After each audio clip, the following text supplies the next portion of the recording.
અને પછી ભગવાનની આજ્ઞા તમારા જીવનનું એક પ્રેરક બળ બની જાય છે. તો હમણાં જે થાય છે એ ભગવત ઈચ્છાથી નથી થતું. તમે તમારા કર્મોથી જે પ્રકૃતિને ધારણ કરી છે કે પ્રકૃતિ તમને કર્મ કરવા માટે પ્રેરી રહી છે. ફળને નક્કી કરવા માટે તમારી પ્રકૃતિ તમને પ્રેરી રહી છે. જીવનમાં દરેકને જુદું જોઈએ ને જુદું ગમે. અને આખી વ્યવસ્થા છે કુદરત કે બધાને એક જ વસ્તુ નથી ગમતી. જેમ તમને લાલ રંગ ગમે તો મને પૂછું તમને લાલ જ કેમ ગમે છે? તેનું કારણ તમારી પાસે હોય, કોઈની પાસે હોય કે તમને આજ કેમ ગમે છે, તને આજ કેમ ભાવે છે એનું કોઈ રીઝન હોય? તને આજ વસ્તુ કેમ ગમે છે એનું કોઈ કારણ હોય ના. આ બહુ નેચરલ છે, બહુ જ સ્વાભાવિક છે. તમારી પ્રકૃતિને કારણે તમારી ચોઈસ નક્કી થાય છે. અને જ્યારે આ પ્રકૃતિથી પર થઈ અને આત્મ તત્વનો માણસ અનુભવ કરે ત્યારે ભગવદ ઈચ્છા સાથે એની ઈચ્છા બળી જતી હોય છે. એટલે આ નૈસ્ત્રય ગુણ્યા ભવાર્જુન, ત્રણેય ગુણોથી પર થા જે વાત કરી છે કે પ્રકૃતિથી પર થવાની જે વાત થઈ છે એ વાત અહીંયા કરવામાં આવી છે. ચર્ચા તો ઘણી ગહન છે. એ બ્રાહ્મણમાં ગાય, હાથી, કૂતરા, ચાંડાલ આ બધામાં સમાન દૃષ્ટિવાળા છે. એ કશામાં ભેદ જોતા નથી. જીવ માત્રમાં એ પરમાત્માને જુએ છે. જળ ભરતનો પ્રસંગ નથી આવતો ભાગવતજીમાં? જીવ માત્રમાં ઈશ્વરને જુએ. અને જ્યારે લઈને ચાલ્યા છે રઘુગણ રાજાને પાલખીમાં અને કીડીઓની હારમાળા જાય ને કૂદકો લગાવે અને પાલખી અથડાય માથા પર અને રઘુગણ રાજા નારાજ થાય, અરે બરાબર ચલાવો. ફરી એ ચાલવા લાગી પાલખી ઉચકીને અને કીડીઓની હારમાળા જતી જુએ અને એને તો બધામાં ઈશ્વર દેખાય છે. કણ કણમાં ઈશ્વરને જુએ છે. ફરી આમ કરે રઘુગણ રાજા નારાજ થયા અને ત્યારે ચર્ચા થઈ છે અને ત્યારે પોતાનો પરિચય જડભરતજી કરાવે છે. સર્વમાં પ્રભુને જોનારો સહુને વંદે, નિંદા ન કરે તેની રે, વૈષ્ણવ જન તો તેને કહીએ જે પીડ પરાઈ જાય. સમદ્રષ્ટિ હોય છે, સર્વમાં ઈશ્વરને જોનારા. શંકરાચાર્યના જીવન ચરિત્રમાં આવા પ્રસંગ આવે છે. એવડો શુદ્ર હતો અને અડવાલ, તમે તો સર્વમાં બ્રહ્મની વાત કરનારા છો, પછી તમારા માટે બ્રાહ્મણ અને શુદ્ર કોણ? આ જયારે ભક્તિનો ઉદય થઈ જાય, ઈશ્વરત્વનો અનુભવ થઈ જાય, પછી ભગવાનને ઘડેલા આકાર નથી દેખાતા, એમાં બેઠેલા ભગવાન દેખાય છે. કારણ કે માણસને દુઃખ આકાર તૂટે ત્યારે થાય. જો માટીનો લોંદો હોય એ માટીને આમ લઈને આમ વિખેરી દો, તમને તકલીફ થાય ના થાય. પણ એ જ માટીનો ઘડો બનાવ્યો હોય અને ત્યારે તોડો તો દુઃખ થાય. માણસે બનાવેલા આકારો તૂટે છે ને ત્યારે માણસ દુઃખી થતો હોય છે. ભગવત સર્જનમાં આમથી આમ થાય એમાં વિક્ષેપ નથી પડતો. મૂળ પંચભૌતિક તત્વો છે, એ પંચભૌતિક તત્વો એમાં ભળતા હોય છે, વાંધો નથી આવતો. પણ એ આકાર તૂટતા જુએ ત્યારે માણસ દુઃખ થતો. તો જે વિદ્યાવાન છે, જે જ્ઞાનવાન છે, જે ઈશ્વરને, સુખદેવજીના ચરિત્રથી આવતું યમ પ્રવ્રજંતમ અનુપેતમ અપેત કૃત્યમ દ્વૈપાયનો વિરહ કાતર આજભાવ પુત્રેતિ તન્મયતયા તરવોભિનેદુ તમ સર્વભૂત હૃદયમ મનિમાનતોસ્. સર્વભૂત હૃદય સુખદેવજીને વંદન કર્યા. કારણ કે એવી કથા આવી પુરાણોમાં કે જયારે સુખદેવજીની પાછળ વ્યાસજી ભાગતા હતા, અપ્સરાઓ સ્નાન કરી રહી હતી સરોવરમાં, અને જ્યાં સુખદેવજી ગયા તો કોઈ ફરક ન પડે. વ્યાસજી પાછળ આવ્યા તો બધા બહાર નીકળીને વસ્ત્રો પહેરી દીધા. વ્યાસજી નારાજ થયા, અરે મારા જેવો વૃદ્ધ પુરુષ અહીંયાથી જાય તમને શરમ લાગે, અને મારો 16 વર્ષનો દીકરો અહીંયાથી ગયો તો તમને ફરક ન પડે, આવું કે? અપ્સરાઓએ કહ્યું, મહાત્મન ક્ષમા કરજો, આપ ભલે વૃદ્ધ છો પણ આપની અંદર હજી એ ભેદ બુદ્ધિ છે કે આ સ્ત્રી છે અને આ પુરુષ છે. પણ આપનો યુવાન પુત્ર ભલે યુવાન છે પણ એની અંદર તો એ ભેદ બુદ્ધિ ક્યારની મટી ગઈ છે કે આ સ્ત્રી ને આ પુરુષ એ તો સર્વમાં કેવલ ઈશ્વરના જ દર્શન કરે છે. સર્વભૂત હૃદય મુનિમાનતોસ્મિ, એમને તો કણ કણમાં ઈશ્વર દેખાય છે. આવો જ્યારે જ્ઞાની પુરુષ હોય, સર્વત્ર જેને ભગવત દર્શન થતા હોય, આપણા સંતો, આચાર્યો, મહાત્માઓ, પુરાણોમાં એક એક પ્રસંગ તમે જુઓ, કેવા કેવા ભક્તો થયા, સર્વમાં ઈશ્વરના દર્શન કરનારા. આ જ્ઞાનવાન છે. સાચું જ્ઞાન આ છે જે ભેદ મટાડે. આપણને શું થાય? જ્ઞાન આવતા જ ભૂલો દેખાય. જ્ઞાન આવતા જ ભૂલો દેખાય. મને તો ઘણી વાર એમ થાય કે આ જ્ઞાન છે, જેમ કોઈ જાણકાર હોય, તમને સેવા બાબતનું બધું આવડતું હોય ને કોઈ વૈષ્ણવને ત્યાં જાઓ ને કે અમારા ઠાકોરના દર્શન કરો, તો જે ખોટી ભૂલો કરી હોય પહેલા આપણને દેખાય છે. આપણે જાણકાર હોઈએ એનો અર્થ પહેલો શું થાય કે માણસ સામેવાળાની ભૂલો પહેલા દેખાય. આ જ્ઞાનનું રિએક્શન છે.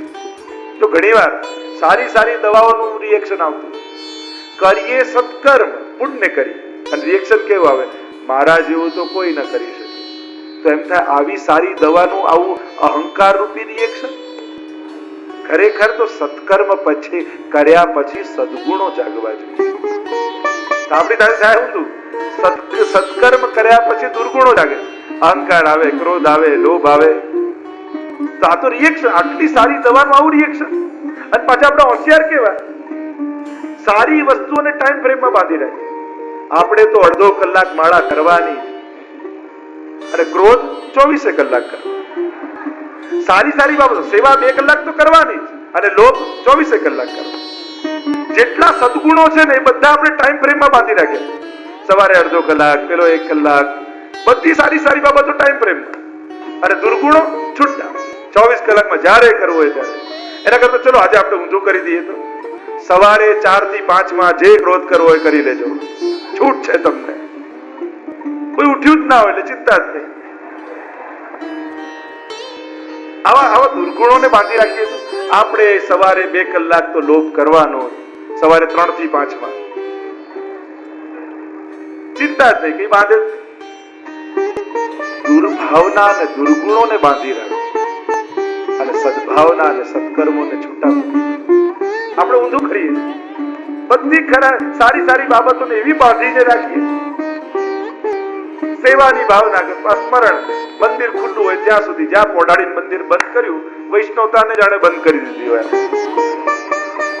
તો આ તો બધું 24 કલાક આપણા વ્યક્તિત્વ સાથે જોડાયેલું. માણસ કરે છે જેને 24 કલાક સાથે રાખવાનું છે એને સવારે 1-2 કલાકમાં બાંધી રાખે, અને જેને ખરેખર બાંધી રાખવાનું છે એને છૂટું મૂકી. ક્રોધને બાંધો, લોભને બાંધો, ઈર્ષાને બાંધો, દ્વેષને બાંધો.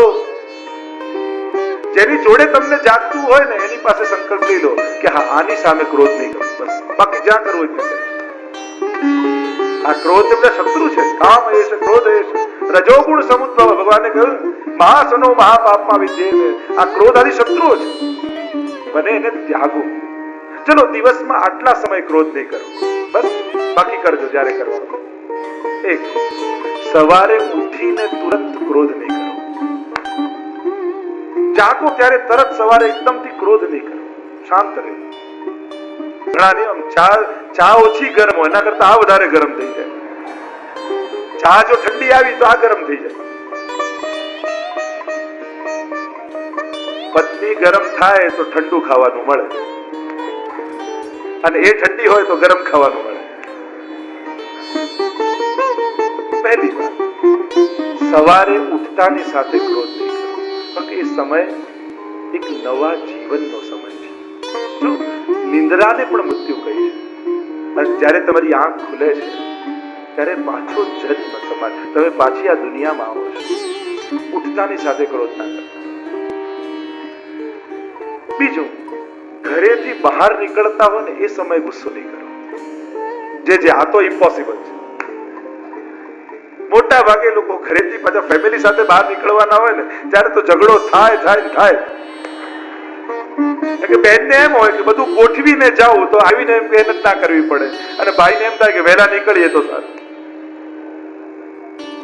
ઘરેથી બહાર નીકળતા હોય ત્યારે ગુસ્સો નહીં. જો બહુ નાની બાબતો થઈ શકે એમ છે, યાદ રાખજો આ બધું. અને નહીં તો યાદ અપાવજો તમે લોકો.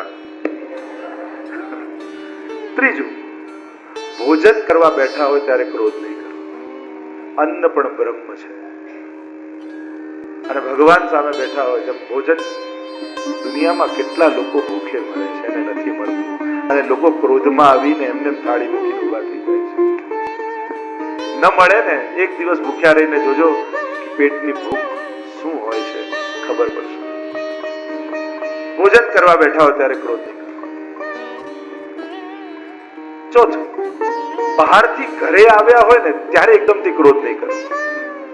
કારણ કે ઓફિસેથી થાકેલા આવે ત્યારે એવા ક્રોધમાં જ હોય ભાઈઓ બહારથી ઘર છે ને મંદિર છે, અને જ્યારે તમે બહારથી તમારા જ્યાં શાંતિ માટે, સુખ માટે, આનંદ માટે જે ઘર બનાવ્યું છે ત્યાં પ્રવેશ કરતા હોય તો પ્રવેશ કરતાની સાથે આ મનમાં કોઈ વાત હોય પણ થોડી વાર પછી ગુસ્સાની સાથે ક્રોધ નહીં કરે, થોડો સમય લઈ લે, પછી ભલે વાત કરે, પણ ઘરમાં પ્રવેશતાની સાથે નહીં કરે. પાંચમી વાત, ભજન અને સેવા કરવા બેઠા હોય ત્યારે ક્રોધ નહીં કરવો. ઠાકોરજીનું નામ જીભ પર હોય અને આંખો લાલ થાય એ સારું નથી. ક્રોધ તો ચાંડાળ આપણે ત્યાં કર્યો. પ્રભુનું નામ લેવા બેઠા હોઈએ, પ્રભુનું સ્મરણ કરવા બેઠા, કે સામે ઠાકોરજી બિરાજતા હોય ત્યારે ક્રોધ નહીં કરવો.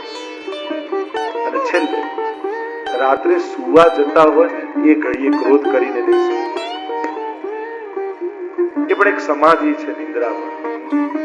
સુવા જતા હોય એ ઘડીએ કોઈના પર ક્રોધ કરી, ગુસ્સે કરી, દ્વેષ લઈ અને પછી આંખો બંધ નહીં કરવી. કારણ કોને ખબર કાલે ખુલે કે ન ખુલે. અને કોઈનો દ્વેષ જો મનમાં રહી ગયો તો પાછું જન્મ મરણના ચક્કરમાં પડવું પડશે. એટલે રાત્રે જ્યારે સૂતા હોય ને આંખ વિચારતી હોય ત્યારે કોઈનો દ્વેષ કે કોઈનો ક્રોધ મન બગાડીને સુવા નહીં જવું, કોઈના પ્રત્યે. એ સમય મનમાં પ્રભુને યાદ કરી, સૌને ક્ષમા કરી અને પછી શાંતિથી આંખોને બંધ કરી, બધાને માફ કરી અને માફી માંગી. માફ તો બધા કરવા તૈયાર હોય, બધાને એમ લાગે સામેવાળાની ભૂલ છે, પણ બધાની માફી માંગી કે કોઈ નથી પણ મારું મન દુખાયું હોય તો પ્રભુ મને ક્ષમા કરે. એવી ક્ષમા માંગી શાંત ચિત્તે જાણે કોઈ સમાધિમાં ના બેઠો હોય માણસ.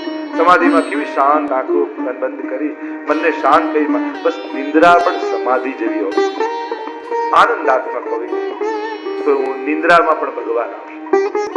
ક્રોધ શત્રુ છે, આટલી જગ્યાએ ન કરતા. બાકી તમારે જે કરવું હોય તમે જાણો કે તમારામાં. તો જે ચર્ચા કરી રહ્યા હતા, જે જ્ઞાનવાન છે, જેની ભીતર જ્ઞાન ઉદય થયું છે, સર્વમાં ઈશ્વરને જુએ છે. આગળ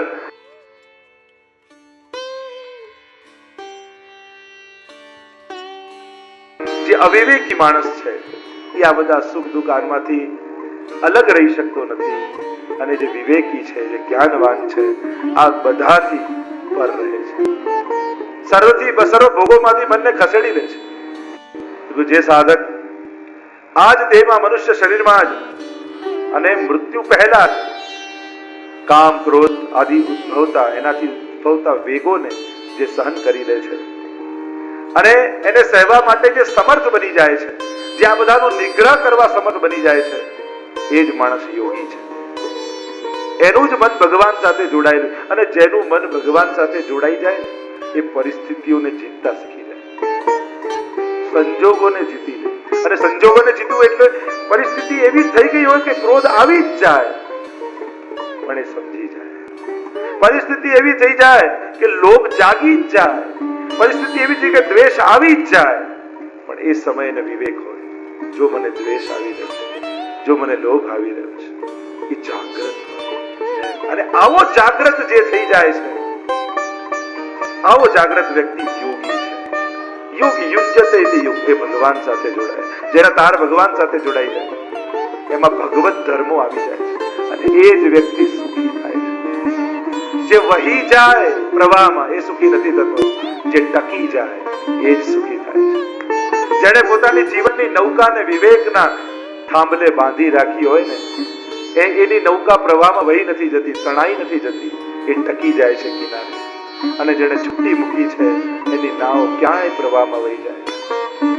તો આવો યોગી થા.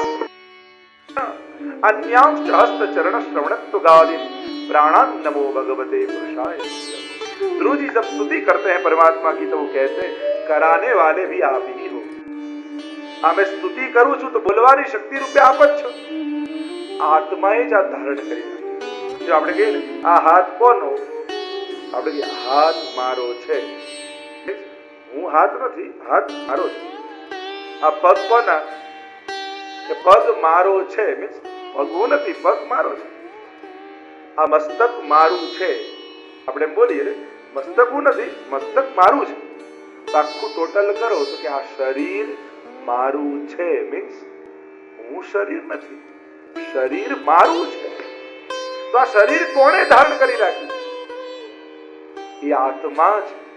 અને જયારે આત્મા જતી રહે છે ત્યારે એ જ આંખ, એ જ કાન, એ જ નાક, એ જ હાથ પગ નિષ્ક્રિય બની જાય છે. એ જ શરીરમાંથી દુર્ગંધ આવવા લાગે છે. આત્માને કારણે સુગંધિત છે આ દેહ. પછી એ જ નશ્વર બનીને પડ્યું રહે છે. પછી એમાં કોઈ લાગણી નથી, કોઈ એનો ક્રિયા નથી, કોઈ એનો પ્રકાશ નથી. આત્માને કારણે આ બધે દિવ્યમાન છે, પ્રકાશિત છે. અને આ જ્ઞાન જ્યારે તારા હૃદયમાં પ્રગટ થઈ જશે ત્યારે સંસાર છૂટી જશે અને તું પરમ સિદ્ધિને પામીશ. માહિતી અને જ્ઞાનમાં ફરક છે. માહિતી બહારથી અંદર નાખવી પડે અને જ્ઞાન અંદરથી પ્રગટ થાય ને બહાર આવે. સાધારણ જ્ઞાન અને ભક્તિનું જ્ઞાન, બંનેનું જ્ઞાન જેમ એક સ્વિમિંગ પુલ ખોદવા જેવું છે. સ્વિમિંગ પુલ ખોદો ને તો પાણી બહારથી નાખવું પડે, અને બીજું કૂવો ખોદવા જેવું છે. કૂવો ખોદો ને તો પાણી બહારથી ન નાખવું પડે, અંદરથી પ્રગટ થાય. આ જ્ઞાન પણ એવું છે. નોલેજ અને ઇન્ફોર્મેશન આ બંનેમાં ફરક છે. આપણને મોટા ભાગે ઇન્ફોર્મેશન હોય છે, નોલેજ નથી હોતું. કારણ કે ઇન્ફોર્મેશન મેળવી શકાય, જ્ઞાન તો પ્રગટ